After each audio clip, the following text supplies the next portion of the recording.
नमस्कार, माउन्टेन समाचारमा स्वागत छ। म खुशबु दास। नमस्कार, म पुष्पाश्री कार्की। सुरुमा मुख्य समाचार।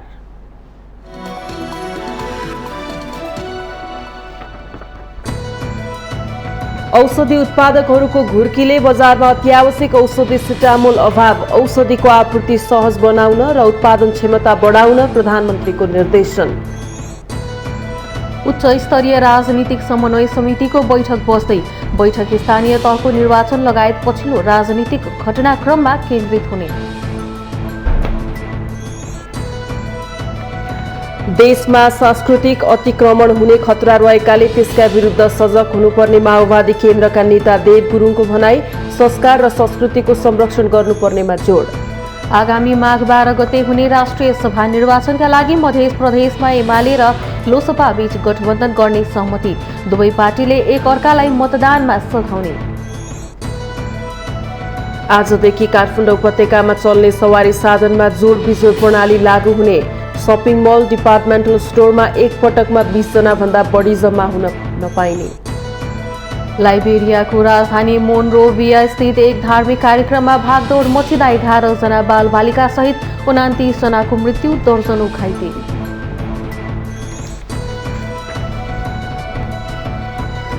र 20औं आहारा गोल्ड कपमा एपीएफको विजय यात्रा सुरु। एपीएफसँग आयोजक सहारा क्लब 2-0 गोल अन्तरले पराजित।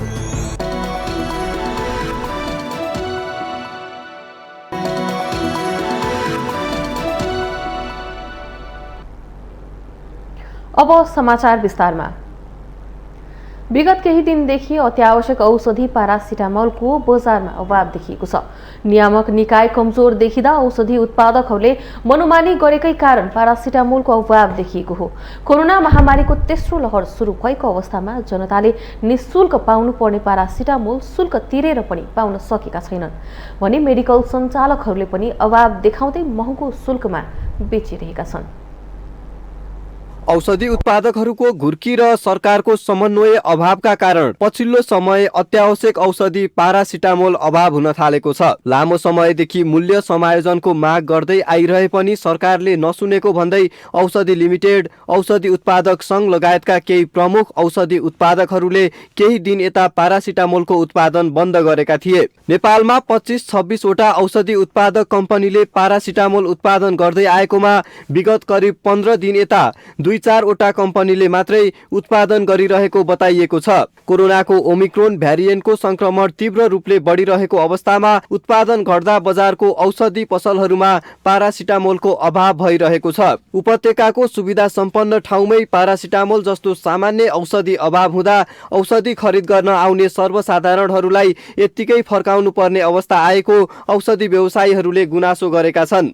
जनताले पाउने सुविधा पाउनु पर्ने एउटा चाहिँ सिटामोल पनि छैन भनेर दिनमा 100 जना आउँछन् होला, 100 जनालाई छैन भनेर पठाउनु परेको छ। अब पसलमा भएसम्म चाहिँ अब हाम्रो त अब चिनजानको पसल सबै मान्छेले एक पत्ता दिनु पाए हुन्थ्यो भन्ने एउटा चाहिँ सजिलो, बिरामीले पनि खान पाउँथ्यो औषधि।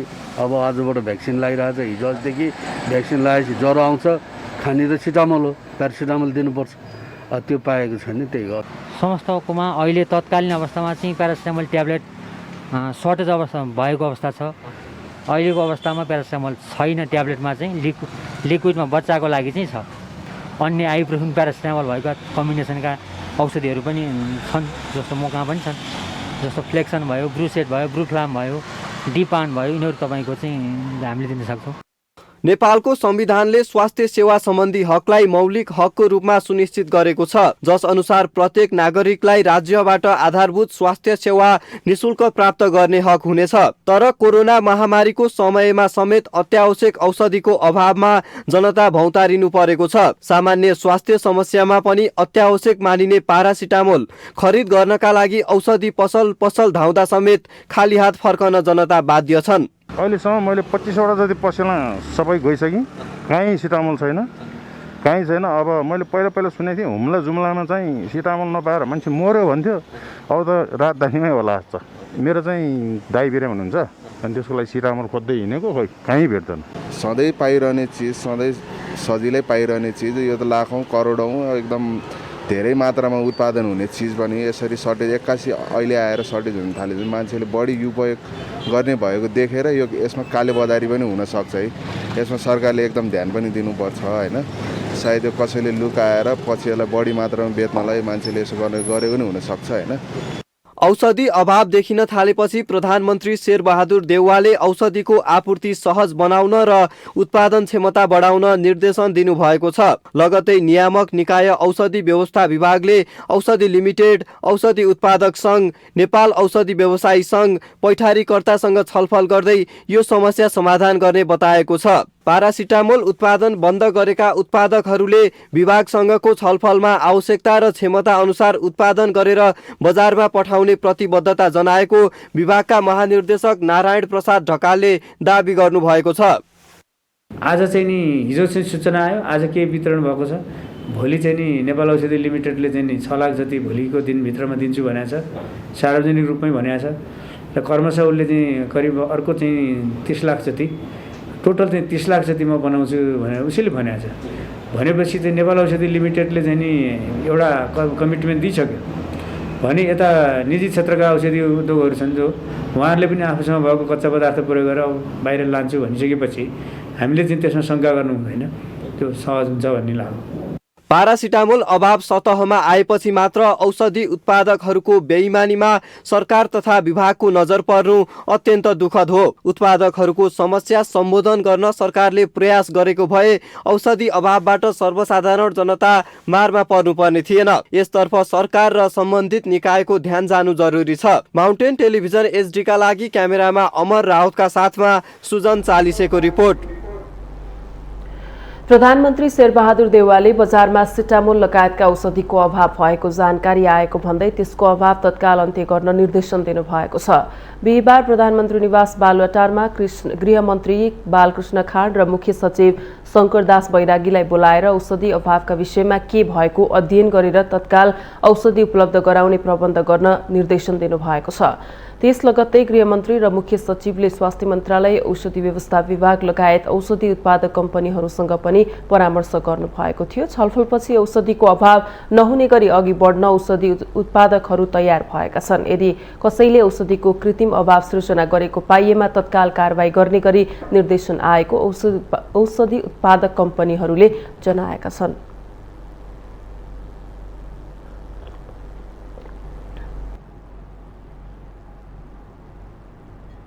सरकार सञ्चालन लगायतलाई प्रभावकारी बनाउन गठित उच्च स्तरीय राजनीतिक समन्वय समितिको बैठक आज बस्दैछ। बैठक अपराह्न 4 बजे प्रधानमन्त्रीको सरकारी निवास बालुवाटारमा बस्न लागेको हो।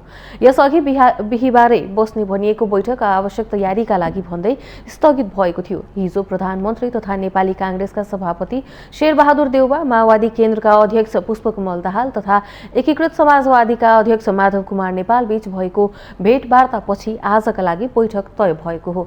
आजको बैठक मुख्य रूपमा स्थानीय तहको निर्वाचन लगायतको पछिल्लो राजनीतिक घटनाक्रममै केन्द्रित हुने नेताहरूले बताउँदै आएका छन्।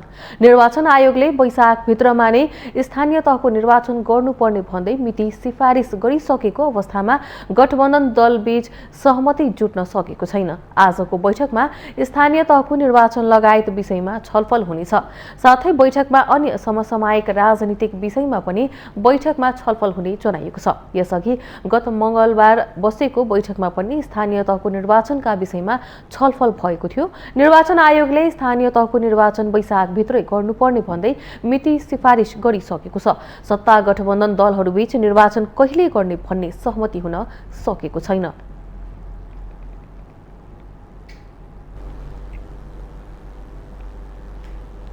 नेपाल कम्युनिस्ट पार्टी माओवादी केन्द्रका नेता देव गुरुङले देशमा संस्कृति अतिक्रमण हुने खतरा रहेकाले त्यसका विरुद्ध सजग हुनुपर्ने बताउनु भएको छ।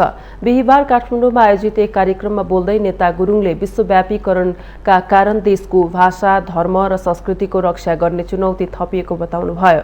अन्तर्राष्ट्रिय रूपमा हावी भइरहेका संस्कार, संस्कृति र चिन्तनहरूले नेपाली संस्कार र संस्कृतिहरूलाई विस्थापित अथवा निरुत्साहित पार्ने खतरा रहेको उहाँले बताउनुभयो। नेता गुरुङले सांस्कृतिक अतिक्रमणका विरुद्धमा सजग हुनुपर्नेमा जोड दिनुभएको छ। उहाँले देशभित्रका पनि एउटा समुदायले अर्को समुदायको संस्कार र संस्कृतिको अतिक्रमण गरिरहेको उल्लेख गर्दै त्यसबाट पनि सजग रहनुपर्ने बताउनुभयो। विरुद्धमा पनि हामी उत्तिकै सजग रहनु पर्दछ। आन्तरिक रूपमा चाहिँ विगत कालको सामन्तवादी संस्कार र संस्कृतिले जुन प्रकारको अरू समुदायहरूका संस्कार र संस्कृतिलाई जो अतिक्रमण गरिरहेका छन् त्यसबाट पनि हामी सजग रहनु पर्दछ। यी दुईटै चुनौतीबाट सामना गर्दै अगाडि बढ्नु भनेर भनेको नि सही अर्थमा चाहिँ लोक संस्कृति हो, सही अर्थमा राष्ट्रिय संस्कृति हो, सही अर्थमा जनसंस्कृति हो।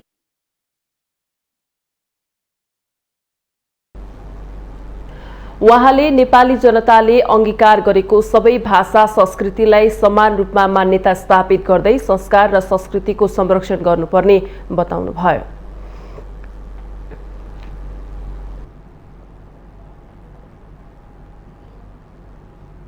मध्य प्रदेशमा राष्ट्रिय सभा निर्वाचनका लागि नेकपा एमाले र लोकतान्त्रिक समाजवादी पार्टी नेपाल लोसपाले गठबन्धन गरेको छ। बिहिबार नेकपा एमाले र लोसपाले संयुक्त रूपमा एक पत्रकार सम्मेलनको आयोजना गरी राष्ट्रिय सभा निर्वाचनका लागि गठबन्धन गरिएको जानकारी दिएको हो। यी दुई दलबीच महिला समूहको उम्मेद्वार लोसपालाई दिने र अन्य समूहको उम्मेद्वार एमालेलाई दिने सहमति भएको छ। कार्यक्रममा नेकपा एमालेका सचिव रघुवीर महासेठले आफ्नो पार्टी सरकार हुँदा मधेसको विकासको लागि काम गरेको बताउनुभयो। उहाँले लोसपासँग मिलेर काम गर्न पाउँदा खुशी लागेको बताउँदै सरकारमा मधेसी जनताको हक अधिकारको कुरा र एजेन्डा उठाउने बताउनुभयो। सरकार से हटला के बाद में आई प्रदेश नंबर 2 सरकार की गलती छै अहाँ सब बुझ रहल छी। आई 7 प्रदेश में यदि सबसे काम लागे वाला नई सरकार छै तो आई के दिन में मध्य प्रदेश के सरकार है। आई इस सरकार कते बदनाम भ चुकल है कि हम अहाँ सबके नहीं कह सके छी। फिर भी इस सरकार से हम अनुरोध करबे कि जते दिन अहाँ सरकार में छी जे एजेंडा लग अहाँ सब मधेश की जनता के सब वोट लेने छिए एहि वोट के अहाँ इज्जत करू।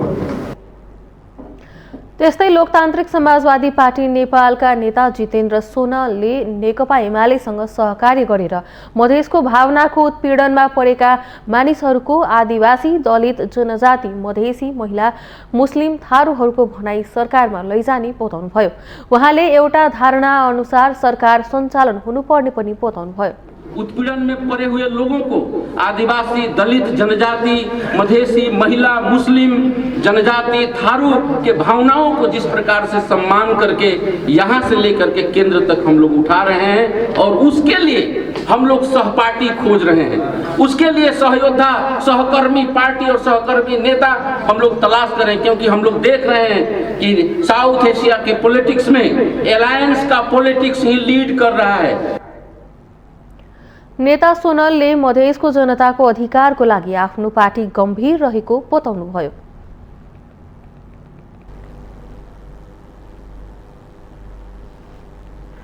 काठमाडौँको सुन्धारा स्थित मुस्लिम समुदायको मदनी मस्जिद रहेको सरकारी जग्गा व्यक्तिको नाममा गरिएको भन्दै मुस्लिम समुदायका अगुवाहरूले सो जग्गा सरकारको नाममा ल्याउन माग गरेका छन्।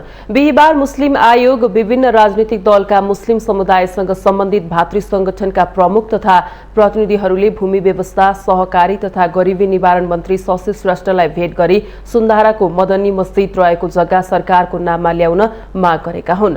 सो सरकारी जग्गा मुस्लिम समुदायले लामो समयदेखि भोगचलन गर्दै आएको भए पनि पछिल्लो समय भूमाफियाहरूले व्यक्तिको नाममा पारी जग्गा हडपेको सरकारवालाले बताएका छन्। मन्त्री श्रेष्ठलाई सो जग्गा मस्जिद कायम रहने गरी सरकारको नाममा ल्याउन अनुरोध गरिएको र उहाँले सो जग्गा सरकारको नाममा फिर्ता आउने तथा मस्जिद कायम रहने आश्वासन दिनुभएको मुस्लिम आयोगका अध्यक्ष समीम मिया अन्सारीले बताउनु भएको छ। जग्गा जुन व्यक्तिको नाममा हुने गरेछ भूलवश त्यसलाई सरकारकै नाममा ल्याई र जुन विगत लामो समयदेखि 100 वर्षदेखि मुस्लिम समुदायको एउटा चाहिँ इस्लामको धार्मिक आस्थाको रूपमा चाहिँ मस्जिद कायम भएछ, त्यो मस्जिद नै कायम रहने गरी सरकारको नाममा जग्गा ल्याउने। मुस्लिम समुदायका अगुवाहरूले सो जग्गा छिट्टै सरकारको नाममा आउनेमा विश्वास व्यक्त गरेका छन्।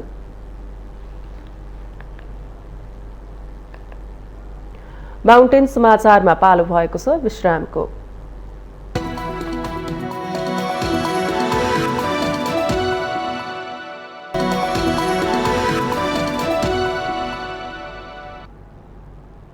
विश्रामपछि पुनः स्वागत छ। अब बाँकी समाचार।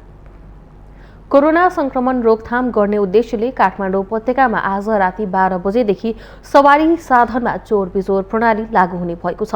काठमाडौँ, ललितपुर र भक्तपुरका प्रमुख जिल्ला अधिकारीहरूको बिहिबार बसेको संयुक्त बैठकले जोर बिजोर प्रणाली लागू गर्ने निर्णय गरेको हो। शुक्रबार राति 12 बजेपछि लागू हुने नयाँ आदेशमा काठमाडौँ उपत्यकामा चल्ने सार्वजनिक तथा निजी 2 पाङ्ग्रे सहित सवारी साधनमा समेत जोर बिजोर प्रणाली लागू हुनेछ। जसअनुसार जोर गते जोर र बिजोर गते बेजोर नम्बर भएका सवारीका साधन मात्रै चल्न पाउनेछन्। नयाँ आदेशमा व्यापार व्यवसाय सञ्चालनको हकमा पनि केही कडाई गरिएको छ। अब शपिङ मल, डिपार्टमेन्टल स्टोर, सुपरमार्केट र सबै प्रकारका पसलमा एक पटकमा 20 जना भन्दा बढी जम्मा हुन पाइने छैन।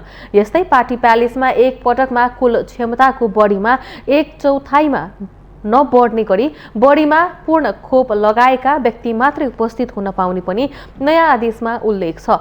होटल तथा रेस्टुरेन्ट र गेस्ट हाउसले आफ्नो होटल गेस्ट हाउसमा बास बस्ने प्रत्येक ग्राहकको चेक इन गरेको 24 घण्टाभित्र एन्टिजेन परीक्षण गर्ने र सोको जानकारी जिल्ला कोभिड सङ्कट व्यवस्थापन केन्द्रलाई जानकारी गराउनु पर्ने पनि आदेशमा उल्लेख छ।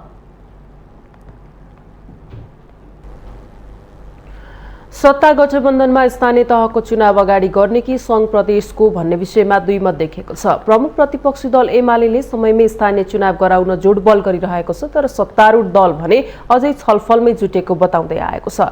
स्थानीय तहको चुनाव भन्दा सङ्घ र प्रदेशको चुनाव चाँडो गराएमा त्यो संविधान विपरीत हुने कानुनविदहरूको तर्क छ। स्थानीय तहलाई जनप्रतिनिधि विहीन नबनाउने हो भने आगामी वैशाखभित्रै चुनाव गर्नुपर्छ। अझ संविधान र ऐन बाँझिदा देखिएको जटिलता फुकाउन सरकारले तत्काल संवाद गरेर भए पनि सहमति जुटाउन लाग्नुपर्ने हो। तर निर्वाचन आयोगले समय तोकेरै प्रस्ताव गर्दा पनि सरकारले चुनावी तयारीलाई गम्भीरतापूर्वक लिएको देखिँदैन। बरु ढिला सुस्ती र बहानाबाजी गरेर स्थानीय तहको चुनाव अगाडि गर्ने कि सङ्घ र प्रदेशको भन्ने विषयमा दुई मत देखिएको छ। निर्वाचन आयोगको सिफारिस अनुसार चुनावको मितिबारे थप छलफल गर्न बिहिबार सत्तारूढ गठबन्धन उच्च स्तरीय राजनीतिक समन्वय समितिको बैठक आह्वान गरिए पनि त्यो बस्न सकेन। सत्ता गठबन्धनमा स्थानीय तहको चुनाव अगाडि गर्ने कि प्रतिनिधि सभाको भन्ने विषयमा एकमत नभएपछि प्रधानमन्त्री शेरबहादुर देउवाको कार्यव्यस्तता देखाएर बैठक स्थगित गरिएको अनुमान गर्न थालिएको छ। त्यसो त स्थानीय तहको चुनाव पहिला गरे एमाले बढी जित्ने र त्यसले सङ्घ र प्रदेशको चुनावमा प्रभाव पार्ने संशय सत्तारूढ गठबन्धनमा छ। यो गठबन्धनले के हेरिरहेछ भने होइन, जुन बेला स्थानीय तहको इलेक्सन भयो त्यतिखेर एमाले एक्लै नै त्यो सशक्तता देखाएको थियो भने फेरि पनि देखाउन सक्छ भन्ने कुराको आशंका उसलाई छ। र उसले के भन्दैछ भने अब स्थानीय सरकारको गठन गर्ने भन्दा पनि पहिला चाहिँ प्रदेश र सङ्घीय सरकारको गर्ने हो या तिनटै एकैचोटि गर्ने हो भन्ने एङ्गलबाट पनि हेरिरहेछ। त्यसैले मलाई के लाग्छ भने नेकपा एमाले अहिले पनि सशङ्कित छ।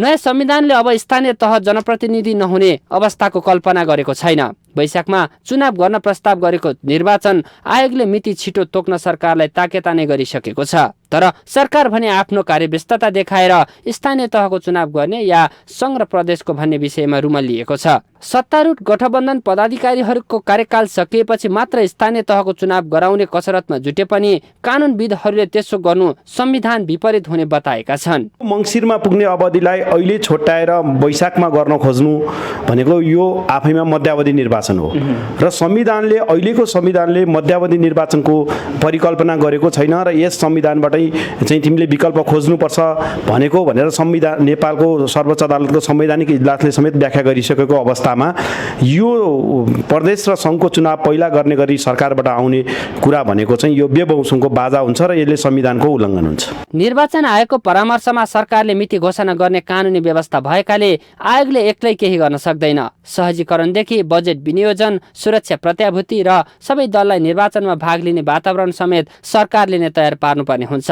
विगतका निर्वाचन भन्दा यसपटक कोरोना महामारीका कारण स्वास्थ्य मापदण्ड समेत ख्याल गर्नुपर्ने दायित्व सरकारमा छ। तर संविधान निर्वाचन ऐन बाँझिएकाले छिटो निकास दिन र स्थानीय तहको चुनावलाई अघि बढाउन सक्रिय हुनुपर्ने सरकार नै अलमलमा छ। सत्ता गठबन्धनले पटक पटक संविधान अनुसार नै अगाडि बढ्ने भन्दै आइरहेको अवस्थामा संविधान अनुसार नै स्थानीय तहको चुनाव गर्ला या असंवैधानिक रूपमा सङ्घ र प्रदेशको जुन चासोका साथ हेरिएको छ। माउन्टेन टेलिभिजन एचडीका लागि बटुक राजगिरीको रिपोर्ट। कोरोना संक्रमणको तेस्रो लहरको रोकथाम तथा न्यूनीकरणका लागि सरकारले स्थानीय तहसँग समन्वय नगरेको काठमाडौँ महानगरपालिकाले आरोप लगाएको छ। काठमाडौँ महानगरपालिकाका प्रमुख विद्यासुन्दर साक्यले कोरोना संक्रमणको तेस्रो लहर रोकथाम तथा न्यूनीकरणका लागि सरकार तथा जिल्ला प्रशासनले कुनै प्रकारको समन्वय नगरेको बताउनु भएको हो। सरकारी निर्णय कार्यान्वयन गर्ने प्रमुख जिम्मेवारी स्थानीय तहको भए पनि सरकारले पछिल्लो समय कोरोना संक्रमणको सन्दर्भमा गरेका कुनै पनि निर्णयमा महानगरको सल्लाह तथा सुझाव नलिएको उहाँले बताउनुभयो। कोभिडको अघिल्ला लहरहरूमा सरकारी संयन्त्रले स्थानीय तहको समन्वयमा मात्र हरेक निर्णयहरू गरेका कारण क्षति कम बेहोर्नु परेको भन्दै स्थानीय तहसँग समन्वय गरेर अगाडि बढेका क्षति कम हुने उहाँले उल्लेख गर्नुभयो। गरे नगरे भने जस्तो हो कि जस्तो चाहिँ अनुभूति भएको छ।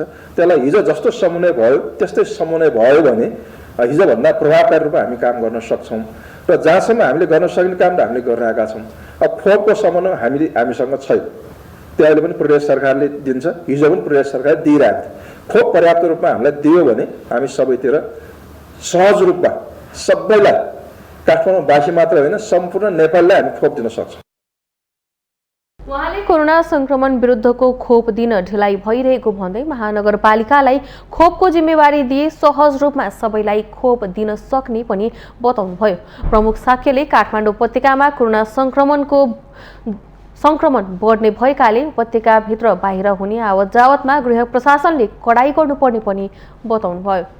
जिम्मेवारी पुरा गर्नुपर्छ भन्ने मलाई लाग्छ र साथै हामीले यो आदेशमा पनि यो आदेशको पालनामा सबै राजनीतिक दल, निजी क्षेत्र, स्थानीय तह, गैर सरकारी सङ्घ संस्था उहाँहरूको पनि सहयोगको चाहिँ आह्वान गरेका छौँ, अपेक्षा गरेका छौँ र तोकिएका जिम्मेवारीहरू तत्काल निकायले चाहिँ पालना गर्नुपर्छ भनेर पनि हामीले आग्रह गरेका छौँ। उहाँले जिल्ला प्रशासन कार्यालय काठमाडौँले सरकारको निर्णयलाई प्रभावकारी कार्यान्वयन गर्नेमा जोड दिएको बताउनुभयो। अन्य निकायहरूले पनि तोकिएको जिम्मेवारी अनुसार नै काम गरिरहेको उहाँको भनाइ छ।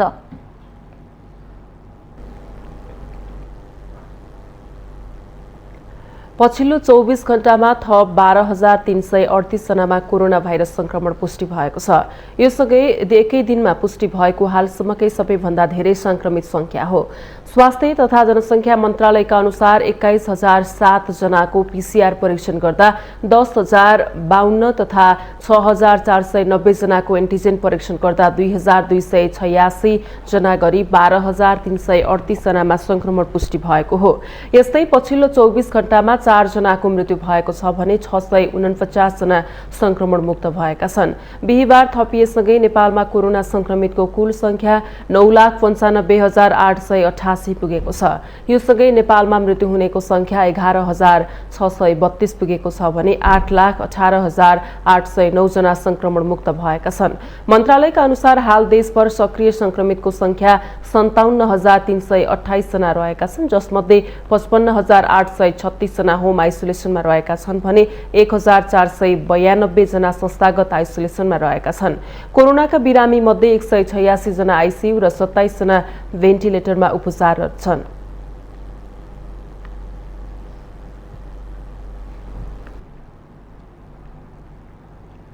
सर्वसाधारणले जनस्वास्थ्यको मापदण्ड पालना गरे नगरेको सम्बन्धमा जिल्ला प्रशासन कार्यालय काठमाडौँले अनुगमन गरेको छ। जिल्ला प्रशासन कार्यालय काठमाडौँका सहायक प्रमुख जिल्ला अधिकारी दीपक पौडेलको नेतृत्वमा बिहिबार काठमाडौँको नयाँ बानेश्वर क्षेत्रमा अनुगमन गरिएको हो। अनुगमन टोलीले बानेश्वर क्षेत्रमा सञ्चालित विभिन्न प्रकारका पसलहरू, होटेल, रेस्टुरेन्ट, शपिङ मल लगायत सार्वजनिक सवारी साधनमा समेत अनुगमन गरेको छ। अनुगमनका क्रममा सार्वजनिक यातायातका साधनमा सीट क्षमता भन्दा बढी यात्रु राखेको, मास्क सेनिटाइजर नराखिएको पाइएकोले बढी यात्रु नराख्न, मास्क सेनिटाइजरको अनिवार्य प्रयोग गर्न र सवारी साधनलाई निसंक्रमित पार्नका लागि निर्देशन दिएको सहायक प्रमुख जिल्ला अधिकारी दीपक पौडेलले बताउनुभयो। सडकमा मास्क नलगाई हिँडिरहेका र मास्क नलगाई पसलमा बसिरहेका 8 जनालाई प्रति व्यक्ति 100 रुपैयाँ जरिवाना गरिएको पनि उहाँले जानकारी दिनुभयो। अनुगमनका क्रममा मानिसहरू पहिलेको तुलनामा कमै मात्र बाहिर निस्किएको पाइएको उहाँले बताउनुभयो। सेनिटाइजर राखेर गाडीलाई निसङ्क्रमित गर्ने भन्ने एउटा निर्देशन पनि दियौँ। त्यसै गरी सडकमा हिँडिरहेका व्यक्ति र पसलमा बसिरहेका व्यक्ति करिब 8 जनालाई हामीले एउटा साङ्केतिक रूपमा मास्क नलगाएर भनेर प्रति व्यक्ति 100 दरले 8 जनालाई हामीले जरिवाना पनि गऱ्यौँ। र यो बानेश्वर एरियामा सरसर्ती हेर्दाखेरि त्यति साह्रै मान्छेहरू निस्केको पनि देखिएन, कमै मात्रामा पहिलाको तुलनामा कम मात्रामा निस्केको देखियो। जिल्ला प्रशासन कार्यालयले अनुगमनलाई निरन्तरता दिने जनाएको छ। कोभिड-19 को तेस्रो लहरलाई कम गराउन र जनस्वास्थ्यको मापदण्ड पालना गराउन प्रशासन लागि परेको सहायक प्रमुख जिल्ला अधिकारी पौडेलले बताउनुभयो।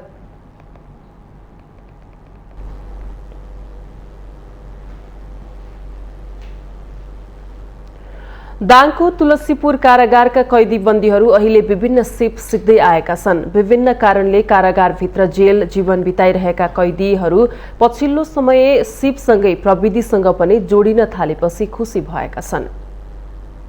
अहिले कारागारमा कैदी जीवन बिताइरहेकाहरू भोलि बाहिर आउँदा आफूलाई समाजले नै राम्रो नजरले नहेर्ने चिन्ता व्यक्त गर्छन्।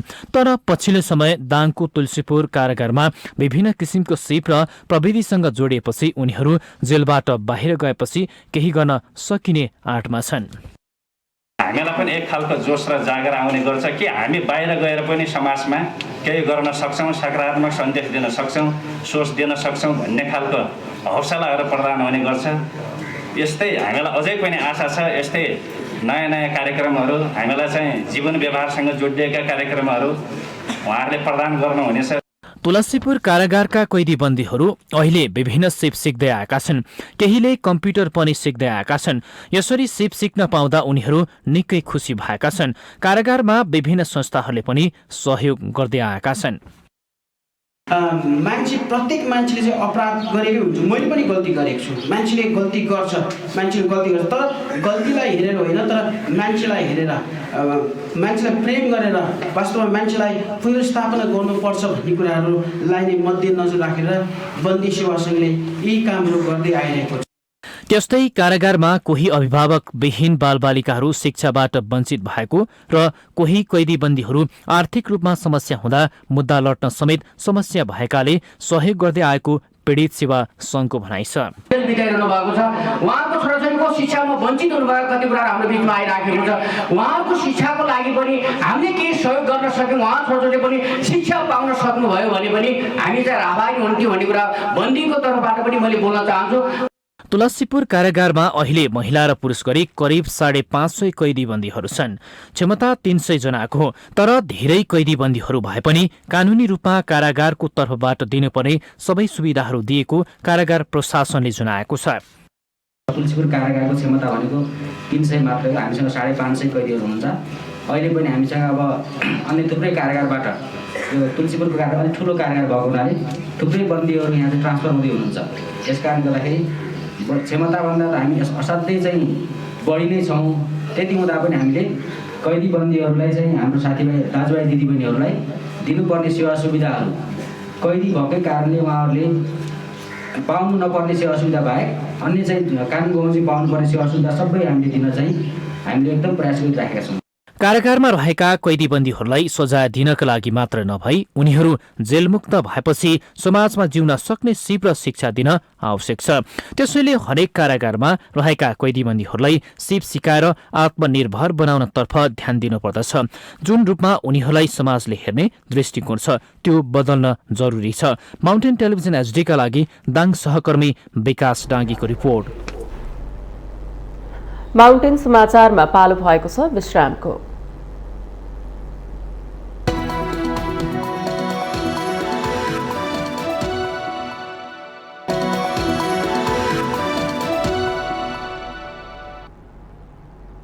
विश्रामपछि पुनः स्वागत छ। अब बाँकी समाचार। नेपाली कांग्रेसको 16 जिल्ला कार्य समितिको अधिवेशन अनिश्चित भएको छ। कोरोनाको तेस्रो लहरका कारण जोखिम बढेसँगै माघ 15 गतेका लागि तय भएको 16 जिल्लाको अधिवेशन अनिश्चित भएको हो।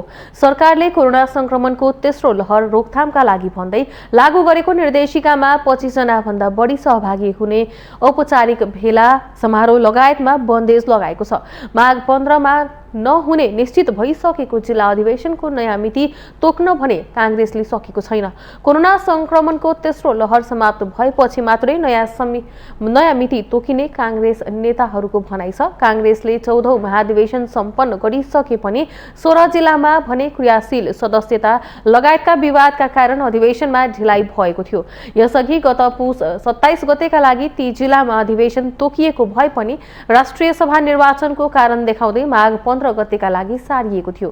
काङ्ग्रेसमा सप्तरी, सिराहा, धनुषा, सर्लाही, महोत्तरी, रौतहट, बारा, पर्सा, मकवानपुर, चितवन, नवलपुर, सिन्धुपाल्चोक, रसुवा, कैलाली, बाँके र अछामको जिल्ला अधिवेशन हुन बाँकी छ।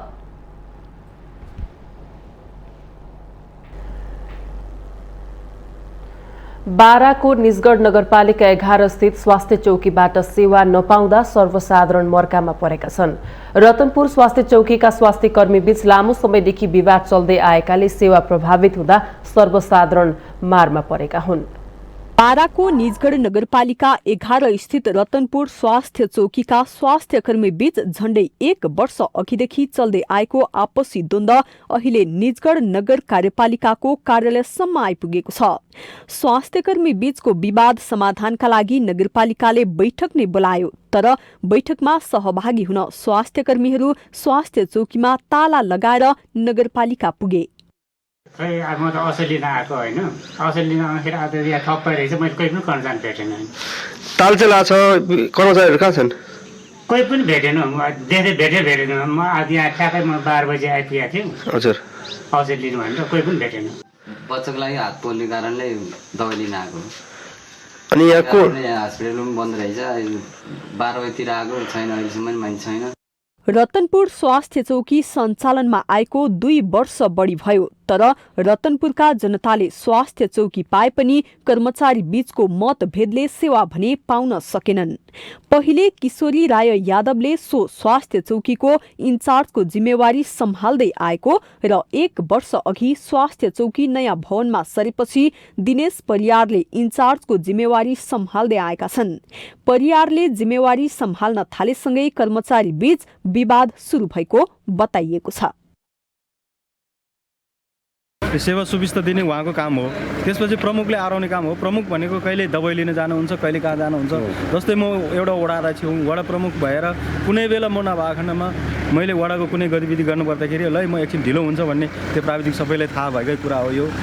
त्यसै कारणले उहाँले पनि त उहाँभन्दा मुनिकोलाई ल तपाईँले यो काम गर्नु, सेटलमेन्ट उहाँले मिलाएको हुन्छ, उहाँलाई बाइपास गर्न खोज्ने एउटा गुडबन्दी गरेर गर्नु खोजेको मात्रै हो। अरू यसमा हाम्रो समस्या केही छैन।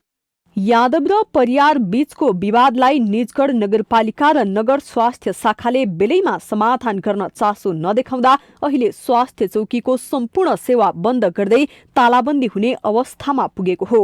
बहालवाला इन्चार्ज दिनेश परियारले स्वास्थ्य चौकीलाई मनोमानी ढंगले चलाउँदै आएको स्वास्थ्य कर्मीहरूको आरोप छ।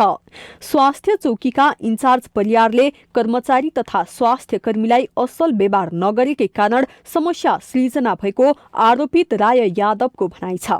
संस्था राम्रो होस्, पब्लिकलाई सेवा पाओस्। तपाईको विरोधी त दिनेशजीले त भन्नु नै भयो। अब वडा अध्यक्षले समेत भनिसक्यो। हैन, अब मेरो एउटै काम के हो भने मेरो कर्मचारीगणले नेपाल सरकारले जुन जिम्मेवारी दिएको छ त्यो पुरा गर्ने हो। त्यहाँको पब्लिक र त्यहाँको के अरे संस्था राम्रो होस्, मेरो त्यही हो।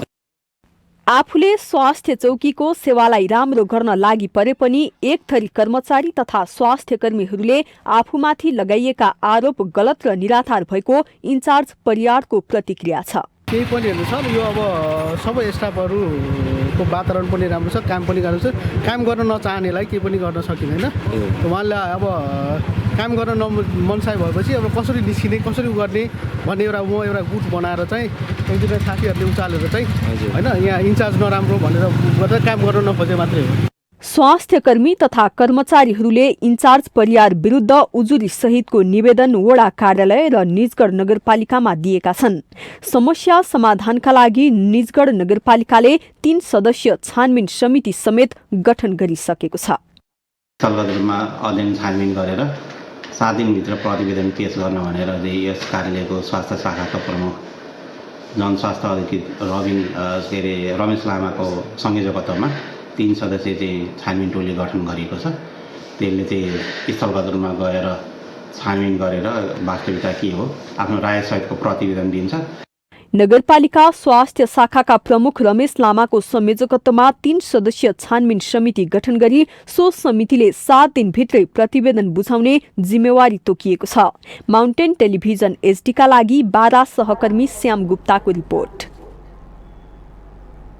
मौसम पूर्वानुमान महाशाखाले देशभर पश्चिमी वायुको प्रभाव रहेको जानकारी दिँदै आगामी 3 दिनसम्मको मौसमको बुलेटिन सार्वजनिक गरेको छ। बिहिबार दिउँसो जारी बुलेटिनमा हाल सुदूरपश्चिम प्रदेश, कर्णाली प्रदेश लगायत अन्य प्रदेशका पहाडी भूभागमा आंशिकदेखि सामान्य बदली रहेको, पश्चिम र पूर्वी तराई भेगमा हुस्सु र कुहिरो लागेको जानकारी दिएको छ। बिहिबार देशभर आंशिकदेखि सामान्यतया बदली रहने, पहाडी भेगका थोरै स्थानमा हल्का वर्षा हुनुका साथै उच्च पहाडी तथा हिमाली भूभागका केही स्थानमा हल्का हिमपात भएको महाशाखाले जनाएको छ। त्यस्तै बिहिबार राति देशभर आंशिक बदली रहने, प्रदेश नम्बर 1 बागमती प्रदेश, गण्डकी प्रदेश, कर्णाली प्रदेश तथा सुदूरपश्चिम प्रदेशका 1-2 स्थानमा हल्का वर्षाको सम्भावना रहेको र उच्च पहाडी तथा हिमाली भूभागका केही स्थानमा हल्का हिमपातको सम्भावना रहेको जनाएको छ। यस्तै शुक्रबार दिउँसो देशभर आंशिक बदली रहने, हरेक प्रदेशका केही स्थानमा हल्का वर्षा हुने र उच्च पहाडी तथा हिमाली भूभागका केही स्थानमा हल्का हिमपातको सम्भावना रहेको महाशाखाले जनाएको छ। जसका अनुसार राति देशभर आंशिक बदली रहने, पहाडी भूभागका केही स्थानमा हल्का वर्षा र उच्च पहाडी तथा हिमाली भूभागका केही स्थानमा हल्का हिमपात हुनेछ। शनिबार दिउँसो देशभर आंशिक बदली रहने, देशका उच्च पहाडी तथा हिमाली भूभागका केही स्थानमा हल्का हिमपातको सम्भावना रहेको महाशाखाले जानकारी गरेको मौसम बुलेटिनमा उल्लेख छ। वर्षा र हिमपातले देशभर चिसो बढ्ने क्रममा रहेकाले चिसोबाट बच्न र त्यसको प्रभावबाट जोगिन आवश्यक सुरक्षा तथा सतर्कता अपनाउन समेत महाशाखाले आग्रह गरेको छ।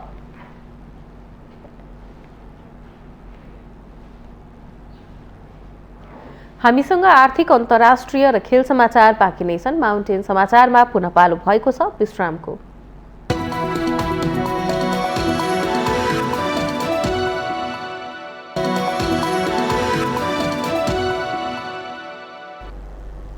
विश्रामपछि पुनः स्वागत छ। अब पालो आर्थिक समाचारको।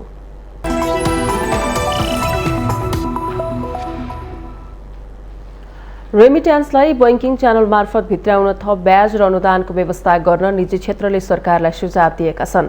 अर्थमन्त्रीले निजी क्षेत्रसँग मुलुकको अर्थतन्त्रका विषयमा गरेको छलफलमा सरकारलाई निजी क्षेत्रका 3 ठूला छाता संगठनले रेमिट्यान्सलाई बैंकिङ च्यानल मार्फत भित्राउन थप ब्याज र अनुदानको व्यवस्था गर्न सरकारलाई सुझाव दिएका हुन्। त्यस्तै उद्योगी व्यवसायीहरूले सरकारसँग निजी क्षेत्रले सम्मानजनक व्यवहार खोजेको पनि बताउनु भएको छ। छलफल कार्यक्रममा बोल्दै नेपाल उद्योग वाणिज्य महासंघका अध्यक्ष शेखर कोल्छाले रेमिट्यान्स बैंकिङ च्यानल मार्फत भित्राउन बैंक वित्तीय संस्थाले 1% ब्याज दर थप गरे जस्तै सरकारले सरकारका तर्फबाट 1% सम्म ब्याज दर थप्ने गरी अनुदान दिनुपर्ने बताउनुभयो। उहाँले विदेश जाने श्रमिकले नेपालमा रेमिट्यान्स नपठाए मुलुक आर्थिक रूपमा चल्न नसक्ने पनि बताउनुभयो। हामी सम्पूर्ण रूपमा हाम्रो सुधारको स्थिति नकारात्मकमा जान सक्छ। त्यसैले गर्दाखेरि अहिले जो वैदेशिक रोजगारमा गइरहेका छन् उनीहरूलाई चाहिँ झन्झटमुक्त बनाउनु पर्ने पनि एकदमै आवश्यक छ। त्यस्तै अध्यक्ष गोल्छाले कोरोनाका कारण अझै पनि बन्द रहेका 13% पर्यटन तथा लघु घरेलु तथा साना उद्योगका विषयमा सरकारले गम्भीर रूपमा लिनुपर्ने बताउनु भएको छ। उहाँले कोरोना महामारीपछि मुलुकको अर्थतन्त्र विस्तारै तङ्ग्रिन थालेको भए पनि पछिल्लो समय बजारमा देखिएको तरलताको समस्याले अर्थतन्त्र ओह्रालो लाग्न थालेको पनि बताउनुभयो। नेपाल उद्योग परिसंघका अध्यक्ष विष्णु अग्रवालले सरकारले कोरोना महामारी रोकथामका लागि उद्योग व्यवसाय चलायमान गर्ने रणनीति बनाउनु पर्ने पनि बताउनुभयो। उहाँले सरकारले लकडाउन नभएर उच्चतम सुरक्षाका मापदण्ड लागू गरेर अर्थतन्त्र चलायमान बनाउनु पर्ने पनि बताउनुभयो। नेपाल चेम्बर अफ कमर्सका उपाध्यक्ष कमलेश अग्रवालले पछिल्लो मुलुकको अर्थतन्त्र बाहिर हल्का भए जस्तो हल्ला भए जस्तो सूचक हेर्दा नभएको बताउनु भएको छ। उहाँले केही सूचकका आधारमा चिन्ता गर्नुपर्ने देखिएको पनि बताउनु भयो। छलफलमा उद्योगी व्यवसायीहरूले सरकारलाई व्यापार घाटा तथा सुधान्तर स्थितिलाई सन्तुलित बनाउन आयातमा छोटो समयका लागि थप कडाई गर्ने सुझाव दिएका छन्। यो सँगै हामी माउन्टेन समाचारको अन्त्यमा आइपुगेका छौं। जाँदा जाँदै मुख्य समाचार पुनः एकपटक।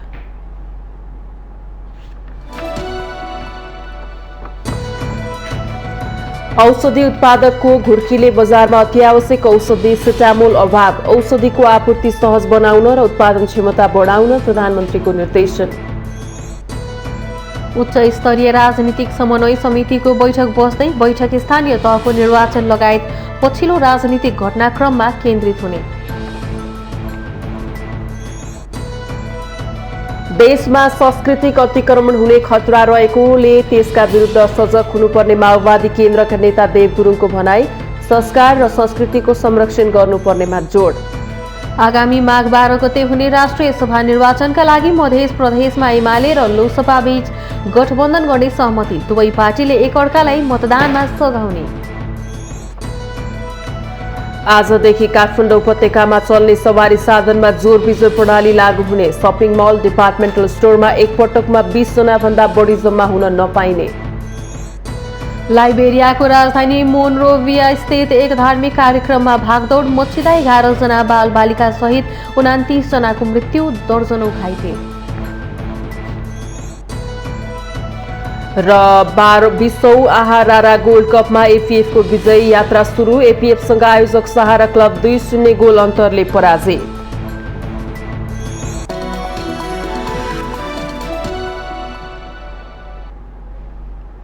माउन्टेन समाचार अहिलेलाई सकियो। सत्य, तथ्य र निष्पक्ष समाचारका लागि हेर्दै रहनुहोला माउन्टेन टेलिभिजन एचडी। नमस्कार।